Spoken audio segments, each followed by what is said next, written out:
1715 সালে আটলান্টিক মহাসাগরের উপর দিয়ে চলে যাচ্ছিল সেই সময়ের রাজাদের একটি জাহাজ।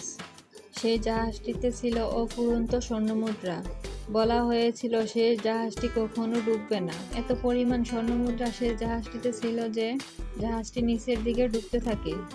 কিন্তু কোনো একভাবে এই ছেলেটি এই ব্যাপারটা জানতে পারে। তারপর সেটি পাওয়ার জন্য উঠে পড়ে লাগে। বন্ধুরা, চলুন আমরা মূল এক্সপ্লেনে চলে যাই। মুভির শুরুতে সমুদ্রের তলদেশে দুজন ছেলেকে দেখানো হয়, যাদের একজনের নাম হলো ফিন আর অন্যজনের নাম আলফা। আসলে তারা সমুদ্রের তলদেশে জাহাজ খুঁজে বেড়াচ্ছে, যেটা 1715 সালে ডুবে গিয়েছিল।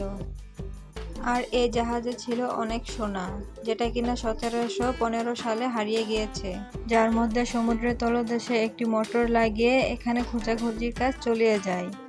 তারপর সেখানে কিছু একটা ঝামেলা হয় আর সেখানে আগুন লেগে যায়, যার জন্য পুরো শিপে আগুন লেগে যায়, পুরো জাহাজটা ব্লাস্ট হয়ে যায়। কিন্তু এদিকে তারা দুজন এখনো জানে না পানির উপরে কি হয়েছে।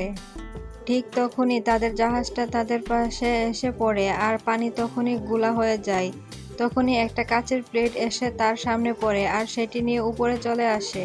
তখন সে এটিকে দেখে বুঝতে পারে এটি 1715 সালের একটি ভাঙা প্লেট। তখনই তারা অনেক খুশি হয়ে যায় আর তাদের জাহাজটিকে খুঁজতে থাকে। এবারই তারা বুঝতে পারে যে পানির নিচে যে বালির স্তরটি পড়েছিল সেটি হচ্ছে তাদের জাহাজ। এখন তারা কি করবে? কিন্তু ভাগ্য ভালো যে তাদের কাছে দুজন লোক চলে এসেছে আর তারা শেফটাকে ডুবতে দেখে। এখন তারা গান পয়েন্টে রেখে তাদের বসের কাছে এই দুজনকে নিয়ে যায়। আসলে ফিন তার বসের কাছ থেকে অনেকগুলো টাকা নিয়েছিল, যে টাকা নিয়ে সে এই শিপটা কিনেছিল। আর সে শিপটা তো এখন ডুবে গিয়েছে, তাই তার বস তার থেকে টাকা চায়। সে বলে, আমি আপনার থেকে টাকা নিয়ে শিফট কিনিনি, আমি মানুষের ধার দিয়েছি। এবার ফিন বলে, আমি তোমাকে গুপ্তধন খুঁজে দিব, যেটা কিনা তোমার ওই টাকার থেকে অনেক মূল্যবান। এবার সে বিগ বেনিকে ওই প্লেটটা দেখায়, যেটা কিনা ওই গুপ্তধনেরই একটি অংশ। এজন্য সে বিগ বেনিকে হেল্প করতে বলে। তারপর সে প্লেটটা হাতে নিয়ে বলে যে এটা তো একটা হোটেলের ভাঙা প্লেট মনে হচ্ছে। কিন্তু ফিন জানায় এটা কোনো হোটেলের ভাঙা প্লেট না, এটা ওই রাজপরিবারেরই একটা ভাঙা অংশ। কিন্তু বিগ বেনি তার কোনো কথা বিশ্বাস করে না আর তাকে পানিতে ফেলে দেওয়ার অর্ডার করে, পানিতে ফেলে দেওয়ার পরিকল্পনা করে। ঠিক তখনই সে একজনের কাছ থেকে একটা বন্দুক নিয়ে তাদেরকে কিছু হালকা মারে, কিন্তু ততক্ষণে তার রক্ষা হয় না, ওই শিকল পানিতে ডুবতে শুরু করে। এখানে ফিন তার শিকল খুলতে কোনো সুবিধা পাচ্ছিল না, তাই এটাকে টেনে টেনে কাছে আনছিল। হঠাৎই দেখতে পায় দূরে একটা বন্দুক পড়ে আছে, তাই সে লাফিয়ে লাফিয়ে এটার কাছে যাচ্ছিল। তখন সে পিস্তলটাকে দিয়ে একটা গুলি করে নদীর উপরে চলে আসে।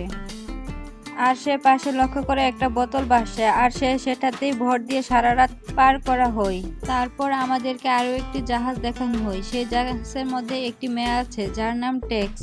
এ হলো ফিনের স্ত্রী। সে নিবান নামের একজন ধনী লোকের হয়ে কাজ করে আর সে নিবান এর কাছে এসে বলে, তাকে অনেক রিকোয়েস্ট করে যে যেন ইউএস শহরের মধ্যে জাহাজটাকে থামায়।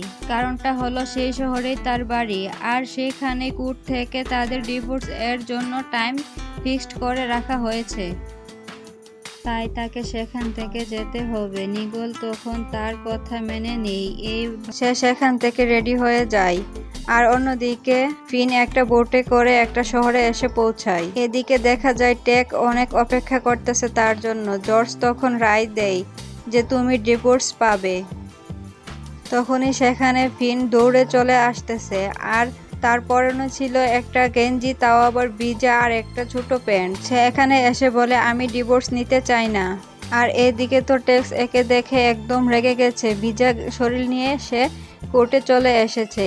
আর এদিকে ফিন জানায়, আমি ওকে ডিভোর্স দিতে চাই না, আমি ওকে অনেক ভালোবাসি। এরপর তাকে জর্জ জানায়, অলরেডি তোমাদের ডিভোর্স হয়ে গেছে। সে সেখান থেকে রেগে চলে যায় আর বলে, আমাদের কাছে গুপ্তধন চলে এসেছে। ফিন তাকে একটি ভাঙা প্লেটের অংশ একে দেখায় আর সেও সেটা বিশ্বাস করে। এখন বলে, তুমি আমাকে সে প্লেটের ভাঙা অংশটা দেখাও। সে বলে, এটা তো আমি রেখে চলে এসেছি। এই কথা শুনে সে আর তাকে বিশ্বাস করতে চায় না, সে এখান থেকে রেগে চলে যায়। আর যাওয়ার সময় সে বলে জর্জ তাকে সকল সম্পত্তি লিখে দিয়েছে আর সে তার বোটটাকে বেচে নিজের স্বপ্ন পূরণ করবে। আর সে তখনই জানায় বোটটা তো এর আগেই পানিতে ডুবে গেছে। এই কথা শুনে টেক অনেক রেগে যায়, তাকে মারতে শুরু করে। এরপর টেক জাহাজে চলে আসে আর ফিনের আঁকা প্লেটটার কথা ভাবতে শুরু করে। আর অন্যদিকে ফিন মনের দুঃখে একটা বারে চলে যায়। আর বারে গিয়ে তার আলফার সাথে দেখা হয়। আলফা এখানে বিশ্বাসই করতে পারে না যে তাকে সে জাহাজ থেকে জ্যান্ত ছেড়ে দেওয়া হয়। একই দিকে জাহাজে থাকা টেক্স এই গুপ্তধন সম্পর্কে জানতে পারে আর সে বলে সত্যি সত্যি ফিন গুপ্তধনের খোঁজ পেয়েছে আর তাদের জাহাজটি বর্তমান যে শহরে রয়েছে সেখানে ফিনও রয়েছে। তাই সে অনেক চিন্তিত হয়ে পড়ে, কারণ তার যে স্বভাব সে সবার কাছেই টাকা চাইতে শুরু করবে। তখন সে নিগয়কে বলে যে আপনি এখান থেকে জাহাজটি ছেড়ে দিন।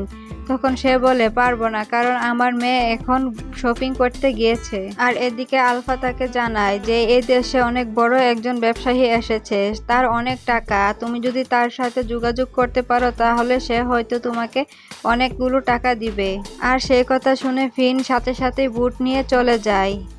যাওয়ার পথে নিগয়ের মেয়েকে দেখতে পায় আর তার মাথার টুপি উড়ে যায়। তখন সে সেই টুপিটাকে উদ্ধার করে তার বোটে চলে আসে, কিন্তু সে যেইটাতে ছিল সেই বোটটা চলে যায়।